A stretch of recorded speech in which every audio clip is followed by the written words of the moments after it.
10절까지인데요. 네, 여기까지 하도록 하겠습니다. 제가 이제 예배 끝났을 때 이제 앞에서 인사를 드리잖아요. 이제 악수를 하는데 떡하니 이런 손을 내밀면 많은 분들이 저한테 여쭙습니다. 손이 왜 그랬어요? 왜 다쳤어요? 근데 제가 오늘 계속해서 잘 모르겠어요. 그랬어요. 제가 잘 다치는데요. 지지난주에는 발에 깁스를 하고 있었죠. 그때는 왜 다쳤는지 제가 명확하게 기억해요. 그때 이제 축구장 이렇게 골대 바로 옆이었어요. 근데 이제 공을 차다가 이게 윤찬이가 이렇게 빨리 뛰는데 제가 이렇게 또 열심히 쫓아가다가 이렇게 열심히 막다가 그만 발을 접질렀어요. 그래가지고 그렇게 다치게 된 것을 아는데 이 손은 도대체 다친 일이 없는데 아픈 거예요. 그래서 지난주에 이제 그 전주에 지난주에 붕대를 감았었나요? 그러고서 이제 병원에 갔더니 무슨 방아쇠 수지 증후군이래요. 근데 사실 이게 손을 많이 쓰면 다치는 거라고 하는데 왜 다친 건지는 잘 모르겠어요. 뭐 이건 진짜 잘 모르겠습니다. 제가 이제 제 몸 아픈 것으로 이야기를 지금 시작하려고 하는데 사실 이거는 별거 아니죠. 이거는 이제 2-3주 정도 이제 붕대를 감고 있거나 그럼 가만히 좀 쉬면은 낫는 병입니다. 근데 우리 삶에는 이런 것들과 비교할 수 없는 더 큰 어려움과 더욱 심각한 고통들이 찾아오게 되죠. 어쩌면 그것은 너무 어떨 때는 빈번하게 찾아오는 것 아니냐. 좀 천천히 찾았으면 좋겠다. 이런 마음이 들기도 합니다. 또 어떨 때는 그 어려움이 너무 크게 다가올 수도 있어요. 어떤 분에게는 암이 찾아오기도 하고요. 당뇨가 찾아오기도 합니다. 어떤 경우에는 갑작스러운 심장 질환으로 쓰러지시는 경우도 있죠. 그런가 하면 건강 외에도 삶의 어려움들은 무궁무진할 정도로 많습니다. 내가 좀 괜찮은가 싶으면 집에 같이 사시는 분이 아프실 수도 있고 또 자녀 때문에 걱정이 될 수도 있고 여러 가지 아픔들이 있을 수 있습니다. 실직이나 부도와 같은 경제적인 어려움도 있을 수 있고요. 관계에서 오는 어려움도 있을 수 있습니다. 우리 삶의 어려움은 참 많고 다양합니다. 그리고 그 각각의 어려움은 본인이 아니면 알 수 없을 만큼 각자가 큰 어려움을 겪게 됩니다. 우린 이런 어려움을 마주했을 때 보통 그 원인을 먼저 찾게 돼요. 오늘 저한테 많이 물어보신 게 왜 다쳤어요? 하시지만 저도 다치고 나면 내가 왜 다쳤지 생각을 해보게 됩니다. 내가 이제 축구하는데 애들하고 너무 이제 내 능력보다 열심히 뛰려고 하다가 다쳤구나. 다음에는 조금 덜 뛰어야겠다. 이런 식으로 나름의 반성을 하기도 합니다. 혹은 뭐 암이 찾아왔다 그러면 스스로의 식습관이나 주변 환경을 돌아보기도 합니다.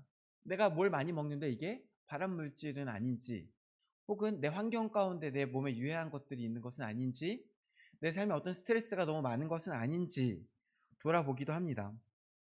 혹 관계 어려움이 있다면 내가 그 사람에게 어떤 말을 실수한 것은 아닌지, 그 사람이 쓰는 언어와 내가 쓰는 언어에 이런 차이가 있어서 오해가 있었던 것은 아닌지 반성해 보곤 합니다.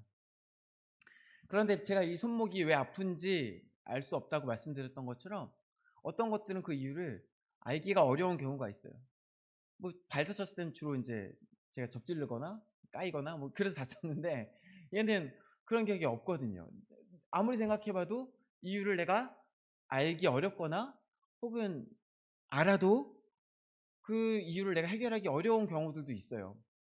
예를 들어 볼까요? 제가 만약에 이제 실직을 했다고 생각해 봅시다. 이제 제가 얼마 전에 제 친구 하나랑 통화를 했는데 그 친구는 이제 전기차에 들어가는 어떤 부품을 생산하는 회사에 다니고 있어요. 근데 그 회사가 당장 다음 주에 팔릴 수 있는 상황이래요. 그게 지금 2년째 계속되고 있는데 이번엔 또 왜 그러냐 그랬더니 이번에 이제 또 트럼프께서 관세 전쟁을 시작하셨잖아요. 관세가 세지니까 이제 중국의 그 경제가 많이 어려워졌대요. 근데 여기는 중국으로 물건을 많이 팔고 있었는데 중국의 경제가 어려워지니까 중국에 있는 그 회사에서 얘네 회사한테 이제 물건을 수입하지 않겠다, 이제 거래 끊겠다 한 거예요. 그게 이제 회사가 힘들어지는 거예요. 그러다가 회사가 팔려 나가게 되면 이게 저라는 한 사람이, 한 개인이 반성한다고 해결할 수 있는 일입니까? 뭐 트럼프한테 전화해서 이제 많이 했으니까 그만해라 할 수 있는 것도 아니고, 뭐 중국에 찾아가서 거래처한테 우리 좀 잘할 테니까 우리 거래 끊지 말아달라고 빌 수 있는 것도 아닙니다. 사실요, 세상에 수많은 어려움들이요, 내 손 바깥에서 일어납니다. 내가 해결할 수 없는, 나 한 사람이 반성한다고 해결할 수 없는 어려움이 내 삶에 찾아오는 경우가 굉장히 많습니다. 그럴 때 우리는 무력감을 느껴요. 당장 내 삶에 나를 괴롭게 하는 무언가가 있긴 있는데 내가 어떤 해결책도 제시할 수 없을 때, 내가 무언가를 정말 최선을 다 열심히 했는데 그래도 안 될 때 마음이 상해요. 아, 이거 뭐 화도 나고 허탈하기도 하고. 그게 사람입니다. 이러한 어려움은요, 저 위대한 사도 바울에게도 있었던 것 같아요. 바울에게도 그의 손을 벗어난 어려움들이 많이 있었어요. 그 중에서도 오늘 본문에 나오는 것은 무엇입니까? 그가 기도한 육체의 가시 이야기가 나오죠. 그에게 그가 스스로 이겨낼 수가 없어서 하나님께 여러 번 반복해서 간구했던 기도 제목이 있었는데 그게 바로 육체의 가시예요. 오늘 본문 7절을 제가 다시 한번 읽어볼게요. 여러 계시를 받은 것이 지극히 크므로 너무 자만하지 않게 하시려고 내 육체의 가시 곧 사탄의 사자를 주셨으니 이는 나를 쳐서 너무 자만하지 않게 하려 하심이라. 바울에게 사탄의 사자라고 표현할 만한 육체의 가시가 있었어요. 이 육체의 가시가 구체적으로 뭐였을까? 많은 사람들이 궁금해했죠. 일단 육체의 가시가 있었다고 하니까, 육체의 가시라고 표현하니까 몸과 연관된 것일 가능성이 높겠죠. 몸에 있는 무엇인가의 가능성이 높습니다. 또한 8절을 보면은 바울이 이 가시가 자신에게서 떠나가기를 3번이나 구했다 이렇게 얘기를 해요. 아니, 이 가시가 조금 이제 비교적 별것 아닌 몸의 문제였으면 3번이나 기도했을 리가 없죠. 제가 비염을 앓고 있는데요. 이제 그래서 이제 차 운전을 할 때 우리 김현승 선생님 걱정을 해주십니다. 이렇게 훌쩍거려 그러면서 걱정해 주시는데, 사실 저는 별로 신경 안 쓰고 살거든요. 이게 훌쩍거리는 거죠. 그냥 훌쩍거리면서 사는데 옆에서 좀 불편하실 수 있어요. 근데 이거 갖고 하나님한테 막 하나님 이거 고쳐주셔야 합니다 이렇게 기도한 적이 없어요. 너무 힘들면 약 조금 먹고 그러고 지납니다. 근데 3번이나 간구했다는 것은 바울이요, 기도를 좀 세게 했을까요? 이 사람이 간구했다 정도로 표현했으면 보통 기도한 건 아닐 거예요. 그만큼 3번이나 간구할 만큼 기도할 만큼 뭔가 있었다는 것은 적어도 그의 육체에 지속적으로 그가 견디기 어려운 괴로움이 있거나, 그게 아니더라도 이 사람 성격을 봤을 때 이 사람이 좀 이제 좀 완벽해 보이잖아요. 자신의 사역에 방해되는 무언가, 이게 계속 자기한테 있을 때 내가 이것만 없으면 사역을 더 잘할 것 같은데, 내가 이것만 아니면 내가 10개 교회가 아니라 100개 교회를 내가 섬겼을 텐데 할 만한 그런 무언가가 그에게 있었다는 거예요. 그래서 사람들은 뭐 그런 것들을 가지고 여러 가지 추측들을 이제 하기 시작하는데요. 어떤 사람들은 바울이 이제 눈병이 있었을 거라고 생각을 하기도 해요. 갈라디아서 4장 13절에서 15절을 보면요, 바울이 몸이 불편했을 때를 회상하는데 거기서 바울이 말하길 너희가 만약 할 수만 있었다면 너희 눈이라도 빼서 나에게 주었을 것이다 이렇게 회상해요. 눈을 표현을 하죠. 이게 근데 어떤 상투적인 표현인지 중요한 것을까지도 내어주겠다는 표현인지 실제로 그 눈이 아파서 그런지 모르겠지만 어쨌든 눈이라는 표현이 나와요. 그리고 갈라디아서 6장 11절에 내 손으로 너에게 이렇게 큰 글자로 쓴 것을 보라 이렇게 말한 것도 이 바울이 눈이 안 보여서 큰 글자로 쓴 거야 이렇게 생각하는 분들이 계셔요. 뭐 그럴 수 있죠. 또 어떤 학자들은 이 바울의 가시가 간질이나 그로 인한 언어 장애였으리라 생각하기도 해요.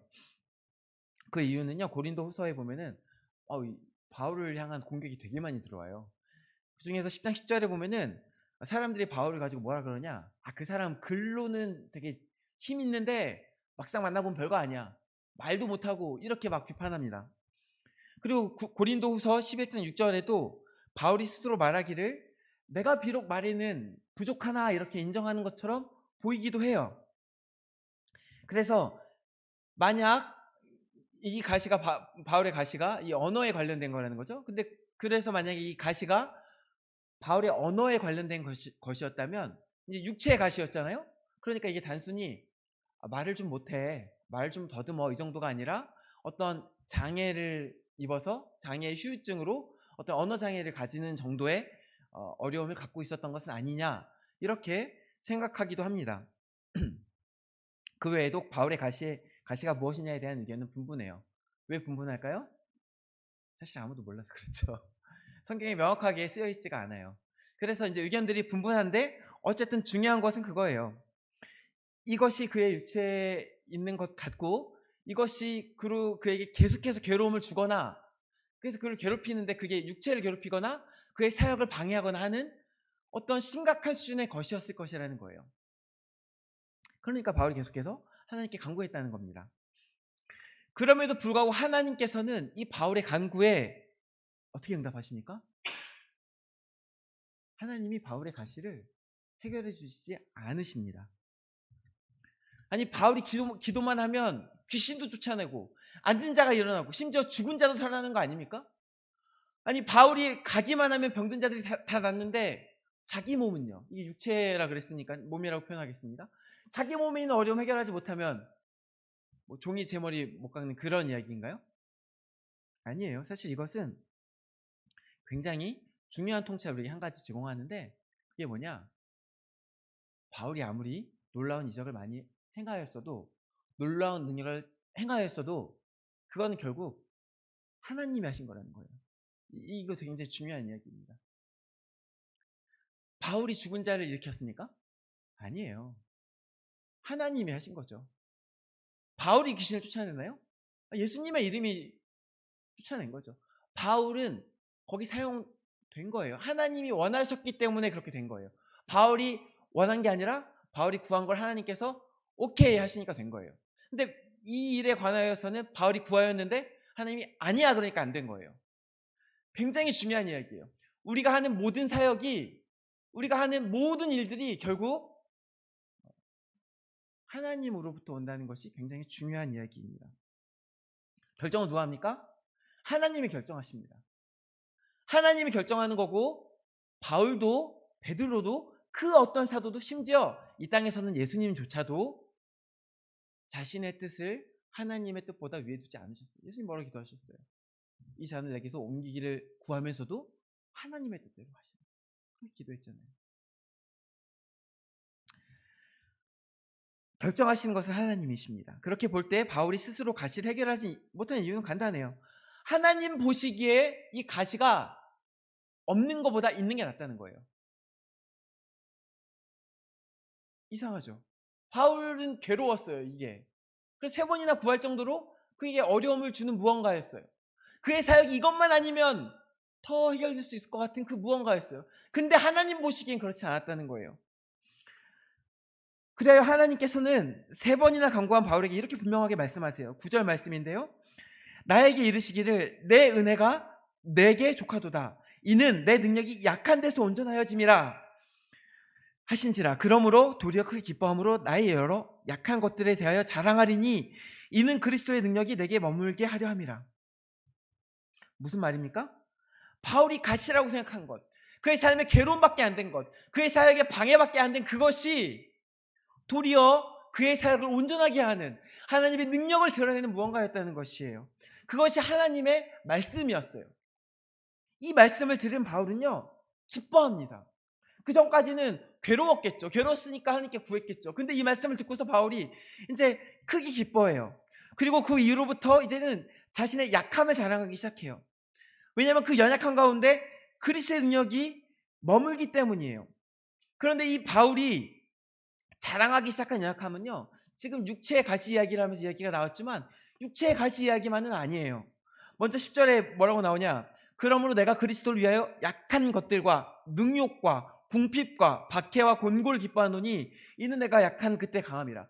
이 사람이 지금 뭐로 확장하고 있어요? 자신의 육체의 가시뿐 아니라 그가 겪는 곤고함, 그가 당하는 핍박, 그가 당하는 박해, 능욕당하는 거, 이 모든 그가 겪는 어려움들을 다 가지고 와서 이 가운데 내가 기뻐한다고 선언하고 있어요. 또 이 앞에는 어떤 말씀이 나오냐? 이게 지금 11장이죠. 11장 바로 앞에 12장이죠. 12장이 바로 앞에 11장에 어떤 말씀이 나오냐? 자신의 약함을 계속해서 자랑하는 장면이 나오는데, 약함을 자랑하는 장면 중에 무슨 내용이 나오냐?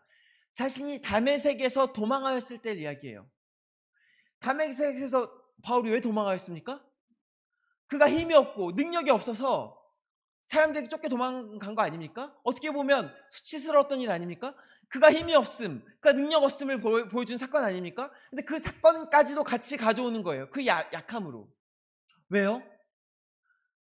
그게 하나님의 능력이 내 안에 임하셨을 때, 예수의 이름이 내 안에 임하셨을 때, 그러한 나의 모든 능력 없음, 나의 연약함, 나의 육체의 가시, 어쩌면 언변이 어눌함, 어쩌면 그 속에 다른 사람들 박해받음, 핍박받음, 그 모든 것들 가운데 예수 그리스도의 이름이 빛난다는 거예요.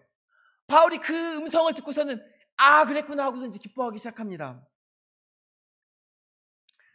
사실 이 맥락이 바울이 사실은 내가 하나님의 능력, 연약한 가운데 또 강해졌다, 그 얘기하는 게 사실 본론은 아니에요. 바울은 하고 싶었던 얘기가 뭐냐면, 지금 이 고린도 후서의 상황이요, 이제 여러 가지 공격들이 바울에게 있었거든요. 거짓 교사가 와서 바울을 공격하고 잘못된 가르침을 전하고 있었어요. 그 과정 가운데 고린도 교회와 바울은 여러 차례 편지를 주고받는데, 바울로부터 견책의 이 편지를 받은 교회가 돌이켜야 되는데, 아니 바울 그거 별거 아니야, 도리어 이렇게 해버리고 바울의 권위를 깎아내리면서 그의 가르침까지 깎아내리기 시작했어요. 그러니까 바울은 자기가 사도가 맞음을 입증해야 했어요. 그러면서 자신이 가르치는 그 가르침을 전하기 위한 그 맥락 가운데, 너희가 공격하는 그 약함이 사실은 내가 그리스도의 능력이 드러나게 하는 강함이다, 이 맥락에서 이야기를 하는 거예요. 그러니까 사실은 진짜 하고 싶은 말은 뭐예요? 내가 너희들에게 전하는 처음 그 복음으로 돌아가라, 그 얘기를 하고 싶은 거예요. 근데 그 맥락 중에서도 이야기했을지 몰라도 이 말씀이 굉장히 중요하다는 거예요. 아까 말씀드린 것처럼 이 사역의 주도권이 어디에 있습니까? 사역권 아니라 우리 삶의 주도권이 어디에 있습니까? 기도의 주도권이 어디 있습니까? 하나님께 있는 것 아닙니까? 그리스도인의 삶의 주인이 누구십니까? 하나님께 있는 거 아닙니까? 하나님이 결정하시면 우리가 하는 거 아닙니까? 우리가 그러면 하나님이 결정하시면 내 능력으로 하는 겁니까? 하나님이 결정하시면 하나님의 능력으로 하는 거 아닙니까? 그것을 드러내는 본문이기 때문에 이것이 오늘 본문의 맥락 가운데 이제 바울이 하고 싶은 말의 본론 결론은 아닐지 몰라도 굉장히 중요하다는 거예요. 내 삶에 연약함들이 있습니다. 제가 여기 계신 성도님들의 삶을 다 알지 못해요. 근데 이제 한마디씩 이제 듣게 되죠. 무슨 누가 아프시구나, 누가 또 병원에 가셨구나, 누가 또 이런 문제로 마음이 아프시구나, 그런 얘기를 전해 듣습니다. 제가 감히 그것이 그 속에 그걸 다 안다고 말씀드릴 수가 없어요. 저는 별로 그렇게 큰 어려움도, 뭐 기껏해야 뭐 제가 어려움이라고 해봤자 뭐 이렇게 뭐 깁스 좀 하고 다니는 정도인데요. 근데 제가 믿음으로 여러분에게 전하고 싶은 말씀이 있는 거예요. 그게 뭐냐?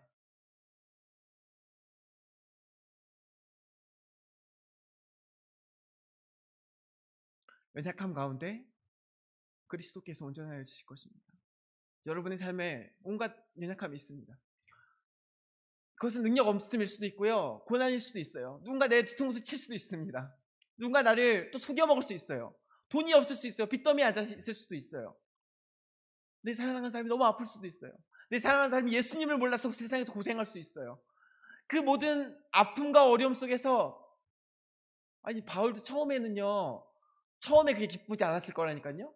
처음에 안 기뻤어요. 그러니까 이렇게 구했죠. 근데 구하는 가운데 그가 들은 음성이 뭐예요? 내 은혜가 내게 족하도다. 이는 내 능력이 약한 데서 온전하여 짐이라. 이 말씀을 듣고서 바울이 이제 바뀐 거예요.